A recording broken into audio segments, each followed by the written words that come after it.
My wife and I have a great relationship. Last night, however, I learned from my wife that she has been on a sex strike for most of the last month due to some comments I made on our last date night. As background, I arrange a nice date night each month for just the two of us. I plan a dinner somewhere nice, arrange a babysitter, feed our 3 kids dinner, and otherwise handle all of the logistics so that all she has to do is show up. Typically, we will grab drinks somewhere after dinner, often meeting up with friends. Earlier this month, I planned an evening out and we had a fantastic dinner together. After dinner, we met up with a couple we are friends with. However, the wife was tired and wanted to go to bed, so only her husband ended up joining us. Around 11:45 we had to leave to relieve our babysitter. My wife was having fun and didn't want the evening to end, so she invited our friend over for another drink. I told her I was fine with that, but that I was hoping to be in bed by 1 a.m. As background, I do the morning shift with our 3 kids every day and they get up early. My wife promised that we'd be in bed by then. Our friend comes over, we open a bottle of wine, put on some music, and we're all having a good time. 1 o'clock comes around and he gets up to go, but my wife tells us we can't leave, as she is vibing. I stick around for another 10 minutes or so and then decide to call it. My wife tells me she will be up in another 10 minutes. I get ready for bed, which takes about that long, and don't hear her coming, so I go to bed. Around 3 o'clock, I get woken up by her coming into our bedroom. She was drunk at this point and made a lot of noise. I'm now wide awake, and if that happens, it usually takes me a while to go back to sleep, in this case, around 5 o'clock, which was fun when the kids woke up at 6:30. Anyways, at this point, since I'm awake, I try to initiate sex with my wife, who declines and says that she is too tired. I don't pressure her, and she immediately falls asleep. However, I can't sleep now due to being woken up, and sit there and stew for a few hours, mostly frustrated at being woken up but also annoyed at how the evening went overall. My first mistake was sending her a text, while she is asleep, saying that her actions that evening were hurtful and that it felt like I planned this nice evening, only for her to end up spending the later part of it with someone else, and not like that. I am 100% confident they were just listening to music and chatting. The next morning, she came downstairs apologetic. However, I made the mistake of mentioning that her actions made me not really want to plan these extravagant date nights anymore, as she had broken her promise about going to bed at a reasonable hour and then ruined my sleep. Not the first time this has happened on a date night. Then, and this is where I may be the asshole, I added that this was at least the 4th date night in a row where the night had ended with us not having sex, and that in my mind, a good date night ends in sex. I also added that this one was particularly offensive because it felt like she abandoned me at the end of the night. These comments really upset her, and she said they made her feel like I only appreciate her for sex. She added that date nights should be about having fun and enjoying her company, and that I should assume we won't have sex on date nights. Honestly, I have some sympathy for her perspective about enjoying each other's company being the most important part of a date night, but I also don't think it is unreasonable to feel a little let down after planning a romantic evening, especially since it had become a pattern, and particularly where she effectively chose to do something else rather than have sex with me. So Reddit, what do we think? Ida? Update 1. Welp, I posted about a moan ago about how I was upset my wife invited our friends back over to our house at the end of a date night, and she and the husband ended up hanging out until 3 a.m. after I went to bed at 1 o'clock. A lot of people suggested they were having an affair, and that I was blind to not see it. I swore and swore there was no way, I trust both of them, etc. Turns out, Reddit was right. I was unpacking the car and my wife had left her phone in there, and when I picked it up a text from our friend flashed across saying how he wanted to kiss her and asking her to tell me she needed a night out and should go out to the bar with him. I know it's an invasion of privacy, but we know one another's passcodes, so I opened her phone and checked their text chain. She had been deleting his messages but they were still in the deleted messages folder, and it wasn't great. They've been going on dates during the day when I'm at work, and he has said very suggestive things to her. I confronted my wife about it and she claimed it was purely an emotional affair, that she knew he loved her, and enjoyed the attention, and that she had been dealing with severe depression, which is true, and it was nice to have someone to talk to who wasn't me. That she still loved me, it was just very flattering to have the attention. I don't know whether that is all true or not, but I honestly do think she is telling the truth. She pretty much argued it wasn't that big of a deal because they didn't do anything physical outside of him kissing her once, and in her defense the suggestive texts all came from him. So I don't know where we will end up, just reality shattering because I would have never thought either would betray me like this. First, look up trickle truthing. You have not yet been given the full story. She's also going to continue to cheat on you. A cheater that regrets their actions wouldn't try to minimize them. Second, tell his wife. She needs to know that her partner is betraying her too. Road, go get a consultation with a divorce lawyer or two. Consultation doesn't mean filing. It means learning what the process is like and what the potential outcomes are. Update 2. I had a true heart-to-heart with my wife 2 days after I learned of the emotional affair, and we are surprisingly in a really good place now. She apologized profusely, and her description and timeline of events is not as bad as I had feared. It is also consistent with what my former friend, we'll call him R, told me when I interrogated him, and I asked him first, before my wife would have really had a chance to collaborate on a story in the event she wanted to do so. It is also consistent with what my wife's sister has told me. She views me like a brother and is a true ally. As backstory, R and his wife have been going through marital issues for quite some time. We were aware of this. About 6 months ago, things really went into a tailspin, and he started talking to my wife almost as a therapist. I know this sounds weird, but my wife is really good at listening to people's troubles and providing insight. She does this for a bunch of friends, admittedly essentially all women. It started out like once a week or so, and gradually increased from there. By a couple of months ago, they were talking regularly, i.e. several times a week, but still only covering totally PC topics. My wife's sister actually confronted my wife and warned her that she thought R had fallen for her and that she needed to be careful. My wife was convinced that they were just good friends. The night of the infamous date night was actually still in this period. My wife admitted that the optics looked bad, but she really was just having a good time, and was frankly pretty drunk and not thinking clearly. She did say though that after that night she realized that he might have feelings for her, and that in retrospect it was pretty obvious. She felt bad about the date night fiasco, and has been much better in the regard, and she also reduced her alcohol consumption. About 6 weeks ago, we went on a ski trip with 5 other families, including R and his wife. It was a horrible trip for him, and he and his wife fought a lot. One of the nights, he got pretty drunk and asked my wife to meet him at the bar at our hotel, since he needed to talk. While there, he told her that he loved her and wished that he had married her rather than his wife. My wife just told him I'm sorry. I had been putting the kids to bed when this went down and came down and inadvertently interrupted them right after they said this. I do remember some weird vibes in retrospect. My wife admitted she should have told me right then and there, but that she didn't want to blow up the trip for the whole friend group, as if she told me she was worried that I might make a scene. He then didn't say anything problematic for another week or two, and she chalked it up to him just being really drunk and really sad, and hoped things could just go back to normal. Unfortunately, R's marriage took a turn for the worse about a month ago, and it seems pretty clear that they are getting divorced. My wife, who suffers from severe depression, also went into a depressive period around this time, in large part due to some familial issues.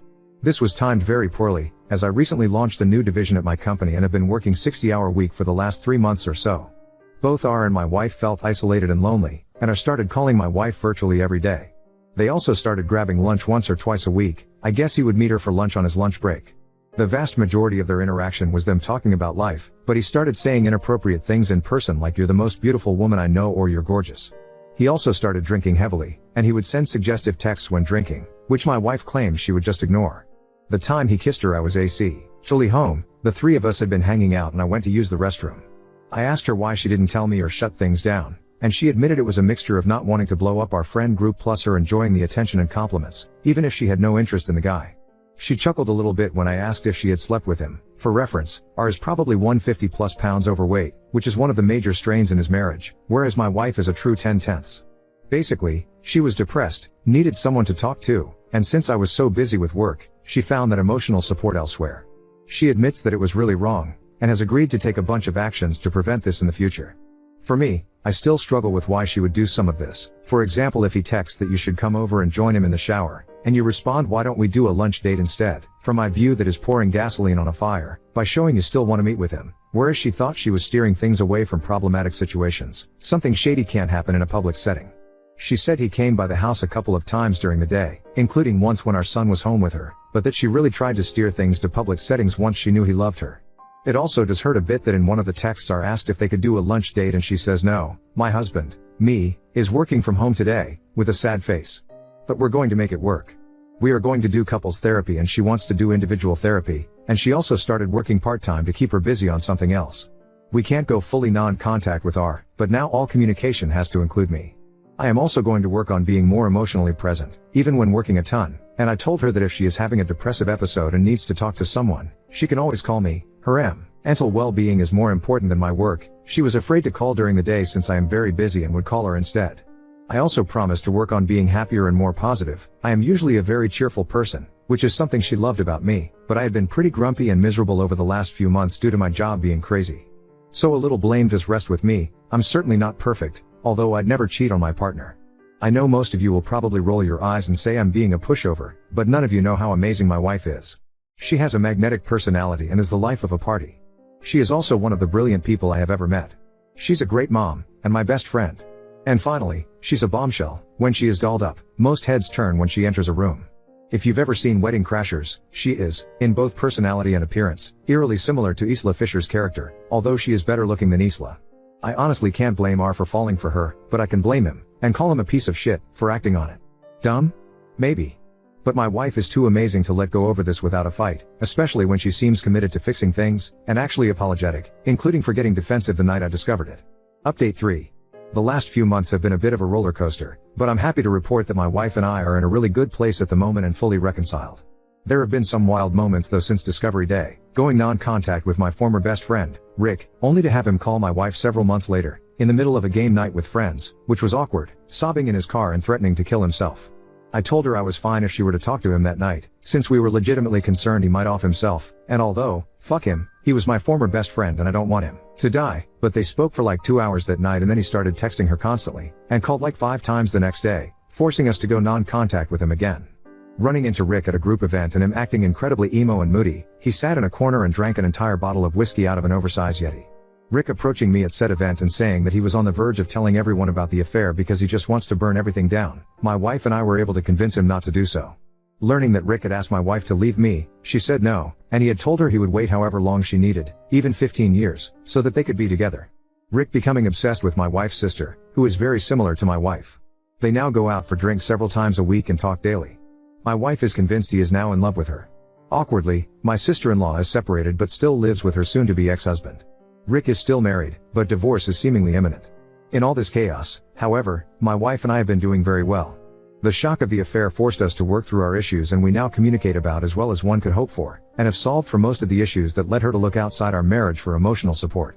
I'd love to be able to go back in time and prevent the affair, and I don't know if I'll trust anyone fully anymore, but in many ways it improved our relationship, which is a very strange thing to say. Now on to next story. Overheard my mother-in-law and my husband's aunt badmouthing me for not knowing how to cook. I'm devastated because I thought my mill was nice. I, 20F, had a consensual arranged marriage to my husband, 23 male, and we have a beautiful 6mo boy. My mother 45 and my mill 42F are childhood friends.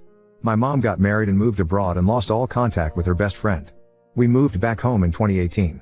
My mom got into contact with my mill in 2019 and they started catching up. My mom ended up liking my husband who is the oldest son a lot. But it was my mill who asked for my hand. We are religious so my husband and I only talked under supervision of parents and damn I fell in love. He is smart, good looking and has a weird humor that I absolutely love. We got married pretty soon which no one was expecting but one thing led to another. The thing about me is that I cannot cook. I hate cooking or even being in the kitchen. I can do every other house chore even laundry. My mom knew it and never forced me to be in the kitchen. In our culture, women belong in the kitchen but obviously times are changing. My mom shared her concern on this and my mill shrugged it off saying I am young and will learn if I wanted to. Emphasis on the wanted to because throughout my first year of marriage she said that to everybody who asked if I knew how to cook. My mom still worried because she didn't want my mill to throw remarks about this because that is what most mills in my country do. I am also a student and also now a mother. It's hard to juggle all of this which is why I try my best to take it easy on chores. I live with my in-laws and mostly do dishes or serve tea and biscuits to guests and that is all. We also have a maid for cleaning the house and another maid for laundry. Many times, I have offered to make food for the family but my mill always laughed and said that she wasn't that old. I boasted about her to everybody. Literally everybody. She is the kind of mill that girls in my country dream for. I have always loved her just like my mom and treated her as such. We do have some arguments especially regarding the way I parent my son. She has some traditional views whereas I believe in facts. But we have both compromised on many things and it has been working very well. I have to emphasize on one more thing and that is that my husband is not a huge fan of homemade food. He rarely eats at home and loves having food from different places. He also does his best to have healthy options. Multiple times whenever he comes home, there is no food left for him. There's 7 people in the family and they all eat a lot. So if someday, the food is really good, they finish it all up, because he comes home late at night. I feel very bad that my husband does not get his share so I always volunteer to cook but my husband just shrugs it off like it's just something he is used to and just orders something. I am sharing this to tell you that I have no obligation to cook because my husband does not mind not having homemade food therefore there is no rush for me to learn because it's my job to look after him and not the whole family. Back to my mill. She never told me to cook. The few times I have cooked, it's because I force her to let me. Today, she went to my husband's aunt's house. The aunt lives very close to our house and visits almost every day. She loves my son and always comes to meet him. Today, my son was taking a nap when my mill left and when he woke up, I decided to take him there too. I wanted to surprise them which is why I quietly opened the entrance door. We live in a very safe neighborhood and always leave our main doors open, and could hear them from the living room. They couldn't see me as I was removing my slippers to enter. Just before I could come into their view I heard the aunt say when my Bill's fiancée gets married and moves into the family, the fiancée is the aunt's niece, she will handle the family well. My mill answered, yeah, my name, doesn't know how to do anything. Cannot even cook. To which that aunt replied, "Yes, my name, has no idea how to do anything."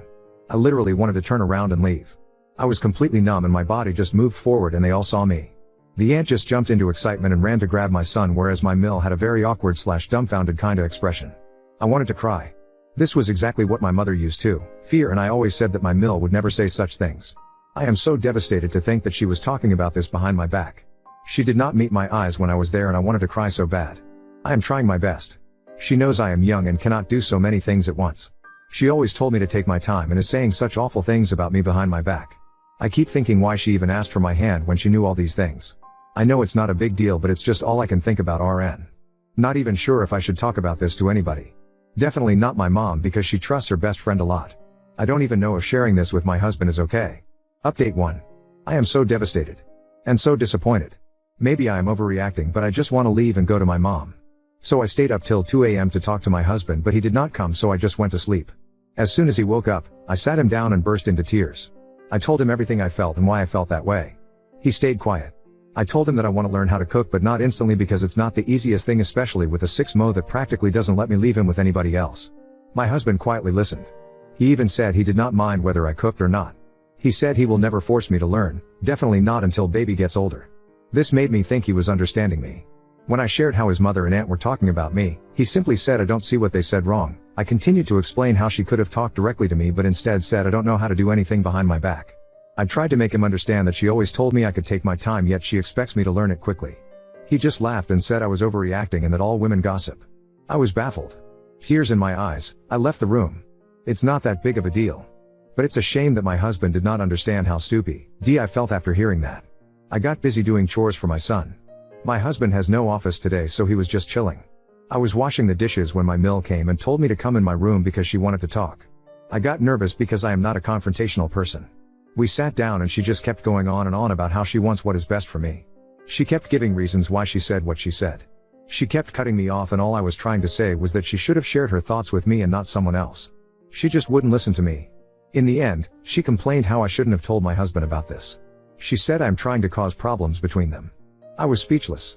I said that if she could talk about me to someone else, then I could also talk about her to my husband. She started getting angry at this point and said that I was being rude and maybe this is my true face. She said she did not expect me to be such a typical dill who causes issues between her husband and his mother. She said I cannot believe what I brought into my house. And before I could answer, she left. I cried and cried. When my husband came into the room, he had a worried expression and asked me what happened. I just told him I want to go home. Currently packing my and baby stuff so I can go to my mom's. I have never felt this hurt by someone's behavior. My husband is trying to calm me down, but I just want to leave. I do not know what is going to happen now, but I know for sure I cannot live with this woman anymore. Oop, yes he is. And that is what hurts me way more than what his mother said. I am at my mom's place now and I'm going to take a long rest and then decide what needs to be done. Oop, exactly. I am so hurt and I told my mom everything. She is also very upset and is going to talk to my Mill. I feel so lost. Update 2. Okay, wow, I was not expecting my story to be featured on a podcast. Just woke up and saw some new comments and people were asking for a new update, so here it is. I am still at my mom's place. It's been officially 2 whole weeks that I have been staying here. And while that may sound that things are not going okay, I'm glad to say things are so much better than I could have imagined. I came at my mom's and told her everything. She was furious and wanted to call my Mill, but I got weirdly scared-eyed and told her to wait. I am so bad at confrontations and get very nervous. After 2 days of crying and crying, my mom had had enough and she talked to my Mill. Mill was very weird and kept trying to change subject, constantly saying that whatever happened is in the past now. I was so heartbroken. My mom was angry and told her that I would not be going back to that house ever again, and that finally broke my Mill, and she started apologizing for what happened. I know she was only apologizing because she wants to keep a good perception of herself around others. My mother hung up and that is the last conversation we had with my Mill. I am still beating myself up over how I should have talked to her myself too, but I also think since they were the ones who got us married, they should handle this too. During these days, my husband has visited every day. Texts and calls all the time and has stayed over for 3 days too. I believe it's his way of showing support. We have started to look for apartments that is affordable and suitable for our small family. We don't have a lot of money, but we are trying, and my parents are also willing to help. I haven't felt this happy and loved ever. Life seems to be finally moving the right way. I have realized that marriage should not happen like this. This stupid arranged marriage culture needs to be illegal. I am lucky to have such a lovely husband, but things could have easily gone wrong. I will never be the mother who wants to rule over my son's life. My son is a human and I will treat him as such. Now on to the Hot Takes podcast. I like their advice and am very grateful. They shared my story. However, I do not want to be the bigger person here. I just refuse to be. Because while I am sure I would be welcome to that house whenever, but these things will not go away. My mill will be good for a little while, but I am sure she will go back to her ways. They were very kind in understanding me, and I am so thankful for all the advice in the comment section. I hope my little family stays mine forever.